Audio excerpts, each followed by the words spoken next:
अजिंक्य रहाणे त्यांनी रिटायरमेंट घेतलं तिचं स्वतःचं निर्णय पर्सनल. पण मला असं वाटतं की अजिंक्य कमीत कमी अजून एक 20 टेस्ट मॅच खेळायला हवं होतं. 100 तो डिझर्व करत होता ॲज अ प्लेयर. आणि माझ्याकरता माझे खूप चांगल्या आठवणी आहेत अजिंक्यबरोबर.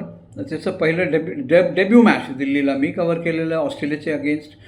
त्यांनी जास्त रन नाही केले. पण मला जे दोन गोष्टी लक्षात राहतील अजिंक्यबद्दल, एक त्याचं डेब्यू ॲज अ कॅप्टन धर्मशाळाला ऑस्ट्रेलियाच्या अगेन्स्ट. इंडियाने जिंकलं तर मॅच.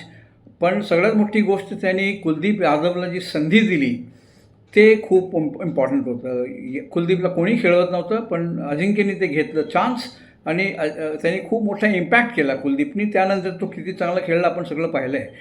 पण त्यानंतर कोविडच्या कठीण काळात जेव्हा त्याला संधी मिळाली पुन्हा भारताला कॅप्टन्सी करायची, जेव्हा विराट कोहली परत आला घरी ऑस्ट्रेलियाहून, डिसेंबर 2020च्या साली त्यांनी मेलबर्नला 100 केलं आणि ते मॅच जिंकून दिली. कारण ॲडिलेडला भारताला जे जे जे पराभव मिळाला होता त्यामुळे टीम खूप डाऊन होती. पण अजिंक्यनी कमालची बॅटिंग आणि कमालची कॅप्टन्सी केली. त्यांनी पुढच्या 2 टेस्ट मॅचेसमध्ये पण भारताला खूप इन्स्पायर केलं. मुख्य म्हणजे जे नवीन प्लेयर्स त्यांना संधी दिली आणि संधी काय त्याला खेळावंच लागलं, पर्याय नव्हतं. पण मी कधी नाही विसरणार त्याची कॅप्टन्सी, त्याची फील्ड प्लेसमेंट, किती तारीफ केली त्याची रवी शास्त्रीनी.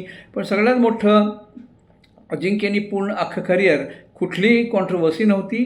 त्यांनी टीमकरता खेळला. तो हमेशा दिल्ली असो मुंबई असो किंवा भारत असो, त्यांनी नेहमी आपलं बेस्ट दिलेलं. आता मला असं वाटतं की अजिंक्यनी साथ द्यावं भारतीय क्रिकेटचं, may be as a coach, may be as a commentator और कदाचित मेंटॉर. तो डिझर्व करतो. तो खूप मोठा प्लेयर आहे. मला असं वाटतं की अजिंक्यनी आपली इन्व्हॉल्वमेंट इंडियन क्रिकेटबरोबर ठेवावी. All the best Ajinkya.